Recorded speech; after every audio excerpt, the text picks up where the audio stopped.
Hello दोस्तों, मैं हूं सुरेंद्र खंडेलवाल और आपका स्वागत है एसकेजी स्टॉक मार्केट एनालिसिस में। एक और स्टॉक का आज हम एनालिसिस करने वाले हैं जो कि है पीवीआर लिमिटेड। अगर पीवीआर लिमिटेड का आज का परफॉर्मेंस देखें तो आज का इसका ओपनिंग होता है 1727 और करंटली इसका प्राइस चल रहा है 1724। अगर हम 5 डेज़ बिफोर इसका परफॉर्मेंस देखें तो 5 डेज़ बिफोर ये 1656 के प्राइस पे अवेलेबल था और इसने 5 डेज़ में 4.14 का पॉजिटिव रिटर्न दिया है और ये 68 रुपीज़ बढ़ा है। देन अगर 1 मंथ बिफोर देखें तो इसका प्राइस 1394 के अवेलेबल था और 1 मंथ में इसने 23% का रिटर्न दिया है और 330 रुपीज़ बढ़ा है। देन 6 मंथ का अगर हम इसका परफॉर्मेंस देख लेते तो ये 1085 रुपीज़ पे अवेलेबल था। तो 6 मंथ में इसने काफ़ी अच्छा रिटर्न दिया है, 58.86% का रिटर्न दिया है। देन अगर हम इसका 5 ईयर परफॉर्मेंस देखें तो 5 ईयर पहले ये 1163 के वैल्यू पे था। तो 5 ईयर में इसका परफॉर्मेंस इतना कुछ खास इतना अच्छा नहीं रहा है, देखोगे तो सिर्फ 50% का ही रिटर्न दिया है। देन अगर हम इसका मैक्स परफॉर्मेंस देखें सो 2006 में ये 270 के प्राइस पे अवेलेबल था। सो 2006 से इसने 537% रिटर्न दिए हैं। जो भी इक्विनॉक्स कंपनी है वो भी क्या करती है, उनके भी सिनेमा हॉल्स है, थिएटर्स है, मल्टीप्लेक्सेस है। सो अगर उनके साथ में कंपैरिजन करें तो 3 मंथ में इक्विनॉक्स ने जो रिटर्न दिया 30% का दिया है और इसका है 24%। देन 6 मंथ का देखेंगे तो 60% इक्विनॉक्स का और 55 है पीवीआर का। 1 ईयर का देखेंगे तो 50 है, पीवीआर का 36% है। देन 5 ईयर का देखेंगे तो इक्विनॉक्स का 53 है, पीवीआर का 40 है। और मैक्स परफॉर्मेंस देखेंगे तो 130 है इक्विनॉक्स और पीवीआर है 507। अगर एक चीज़ देखेंगे तो ग्राफ दोनों का ऑलमोस्ट एक जैसा ही दिख रहा है कि लॉकडाउन के टाइम वैसे ही दोनों में प्राइस ड्रॉप हुआ था और अभी धीरे धीरे रिकवरी कर रहा है। सो कंपनी का अगर हम मार्केट कैप देखें तो 10,316 करोड़ का है। करंट प्राइस हमने देखा अराउंड 1696 के। हाई एंड लो है 1728, देन 961। बुक वैल्यू है 301, डिविडेंड यील्ड है 0, आरओसी है -6.73 और आरओई है -45.7 और फेस वैल्यू है 10। अगर कॉन्स देखें कंपनीज का क्या है तो trading at 5.63 time it's book value. Then company has low interest coverage ratio. The company has delivered a poor sales growth of 31.45% over past 5 year. Last 5 years में sales काफ़ी गिरा है कंपनी का और नेगेटिव सेल्स है।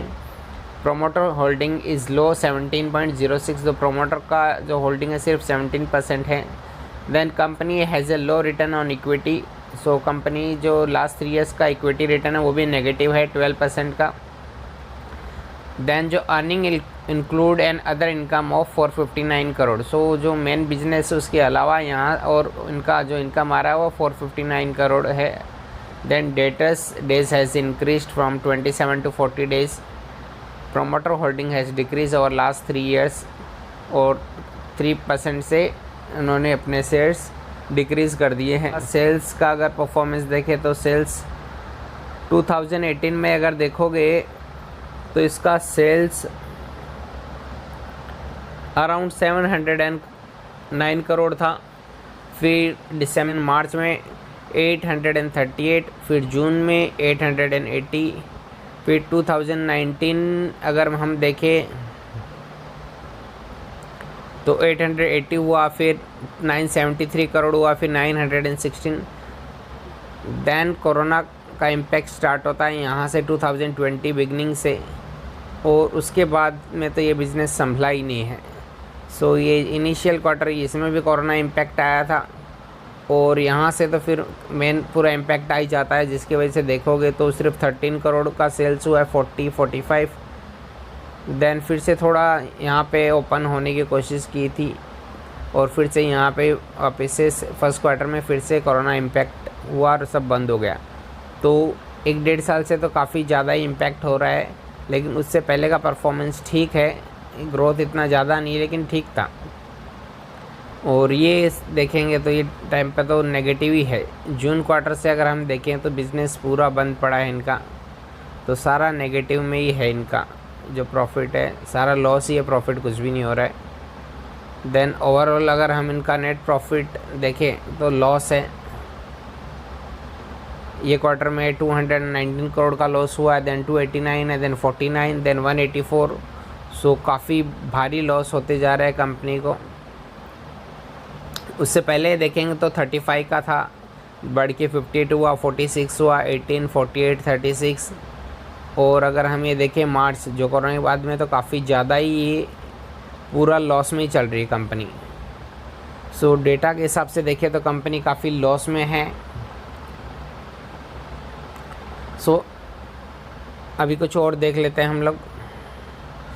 सो जो sales है negative में ही है पूरा, लास्ट 10 ईयर से 5 ईयर में देखें तो भी 3 ईयर में और करंट ईयर में।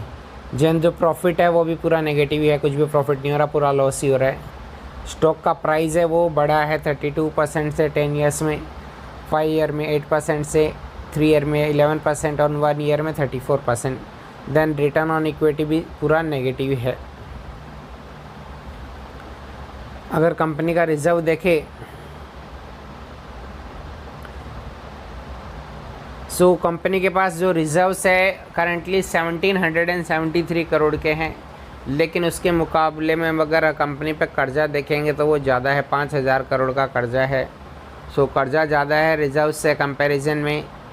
सो कंपनी के फ़िलहाल के हालत तो ठीक नहीं लग रहे हैं। देन अगर हम इनका मेन एक्टिविटीज़ है इनका जो, उससे अगर हम देखें तो कैश फ्लो एकदम नहीं हो रहा, बल्कि लॉस हो रहा है 400 करोड़ का, और बाकी दूसरी फाइनेंसिंग एक्टिविटीज़ से आ रहा है।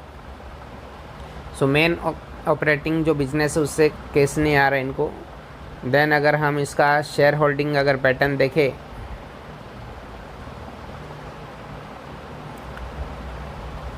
सो प्रोमोटर का शेयर होल्डिंग कम हो रहा है, 17% ही है सिर्फ। एफआईएस का 42 हो गया है, डीआईएस का 24 और पब्लिक का 15%। सो अगर इन सारे डिटेल्स को देखते हुए तो ऐसे ही लग रहा है कि कंपनी की हालत फ़िलहाल ख़राब ही है। सो फ़िलहाल के लिए तो यही एडवाइस रहेगी। तो इससे फ़िलहाल अगर हम इसका रिज़ल्ट को देखते हुए तो इससे थोड़ा दूर ही रहना चाहिए। अगर फिर भी किसी को इन्वेस्ट करना है तो वो अपना डिसीजन ले सकता है, लेकिन कंपनी का अगर डेटा हमने देखा है उसके बाद से तो ये लग रहा है कि जब तक कि इसके हालात सही नहीं हो जाते हैं तब तक थोड़ा इसे दूर रह सकते हैं। लेकिन एक बार बिज़नेस स्टार्ट हो जाएगा, पूरा सब कोरोना पूरा चला जाएगा, उसके बाद में ये ग्रो कर सकता है। सो तब तक किसी को अगर बाय करना है तो कुछ छोटा सा क्वांटिटी लेके रख सकता है, इनकेस फ्यूचर में बढ़ने वाला तो है ही है। तो लेकिन ज़्यादा क्वांटिटी ना इन्वेस्ट करे, इसमें ज़्यादा अमाउंट ना इन्वेस्ट करे, थोड़ा क्वांटिटी इसका लेके रख सकता है ताकि इसके जो प्राइस है उस पर ऑब्ज़र्व कर सके और फ्यूचर में वैसे बढ़ सके। बिकॉज इसका बिज़नेस खुलेगा सारा तो ये इसका प्राइस तो बढ़ेगा ही, और इसका बिज़नेस का जो सेल्स भी बढ़ने वाला है। सो करंटली इसका जब तक पूरा डेटा ठीक नहीं होता तब तक थोड़ा मतलब इसको होल्ड पे रख सकते हैं, इतना ज़्यादा हेवी इन्वेस्टमेंट ना करें और कोई छोटा सा अमाउंट कर सकता है बस। सो ऐसी जानकारी के लिए आप हमारे चैनल से जुड़े रहे। धन्यवाद।